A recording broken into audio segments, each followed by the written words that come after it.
I know leaving basic training and arriving at your first duty station can be very intimidating and scary. You don't know what to expect and you don't want to make all of these crazy mistakes. In this video, I'm going to give you tips on how to arrive at your first duty station, putting your best foot forward in ways that you can impress your leadership and give them a great first impression. If you want to see these tips, then keep on watching.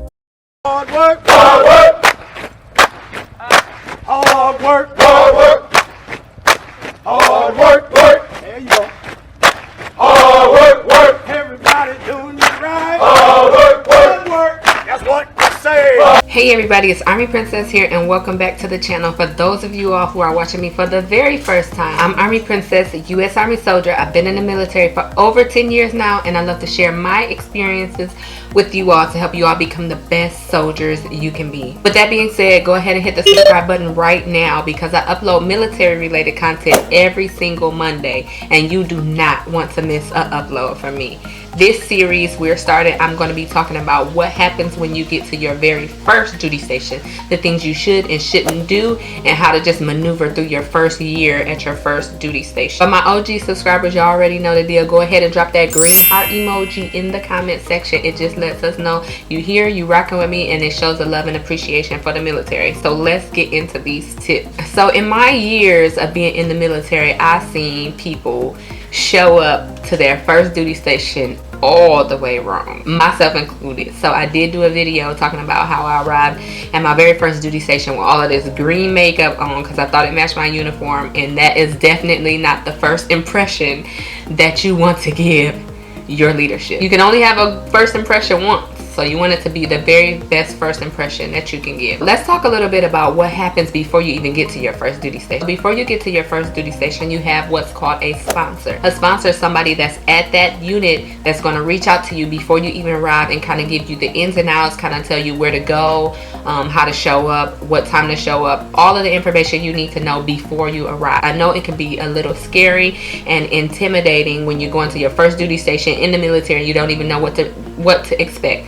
It's very, very different from basic training and AIT. A lot of people don't realize it's way more relaxed. So once you get out of basic and AIT and you get to your duty station, you're going to be treated like an adult. Nobody's going to be watching over you like they did in basic training. Make sure you get with your sponsor. Your sponsor should contact you and you can ask your sponsor all of the questions that you may have prior to arriving. Now, once you arrive, once you actually get there, the one thing you want to make sure you do is arrive in uniform. When you show up for that first day, whether it's for PT formation in the morning or if they have you show up during the duty day, make sure you're in uniform. A lot of people either leave their uniform, the uniform is wrinkled, the uniform is like they don't have all of the pieces to their uniform. It's going to give off a bad impression. So make sure you come in the appropriate uniform. That's why you want to get with your sponsor before you arrive so you know what you need to have. The other thing that you're going to need is your paperwork.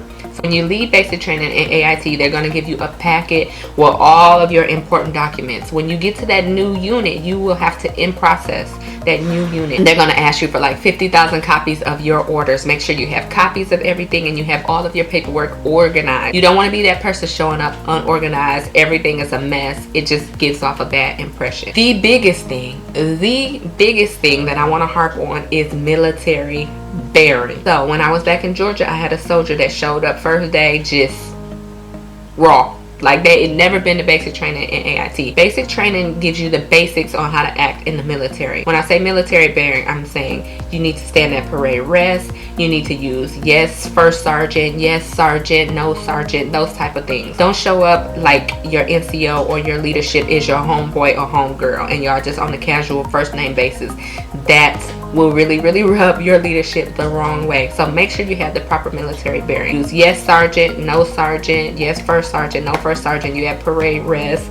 Just you want to look polished. You want to look like you learned something when you went to basic training. The other thing coinciding with knowing what uniform to be in is making sure you are in regulation. You don't want to show up with all of this makeup on, your nails long because you had long nails while you were on leave. For the men, you didn't shave or you didn't get a haircut. You want to make sure you are presenting your best self first on that very first day. So make sure you are in regulation with all of AR 670-1. And nobody wants to get that soldier that is in a bad mood, doesn't have military bearing, unmotivated, doesn't want to do anything, has an attitude when you ask them to do something. It just really sets a bad precedence for your leadership. You want to show up motivated. You want them to be able to count on you. You want them to have that new person with that new zest, that new motivation, that feeling like, yes, I can do, I can get promoted, I can do everything you need me to do.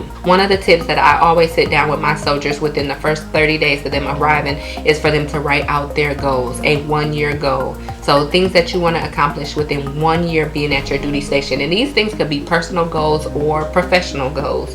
I encourage you to do both, like saving money or getting promoted, whatever you want to do within that first year, because this will motivate you throughout your year to be the best soldier you can be. A lot of people get discouraged or they may fall into bad leadership, but if you're not focusing on your goals, if you don't write them down, it could be very disheartening. So in the Army Princess collection, we do offer notepads as well as pens, because I really want you all to focus on your goals. These things will be available online, so make sure you shop www.armyprincess.com if you want a little bit more stationary items that pertain to the military to really help you out your first year in the military. Make sure you click on some of the boxes here for more information for women in the military. And on that note, I will see you all in the next one. Bye. Hard work, hard work, hard work, hard work, hard work.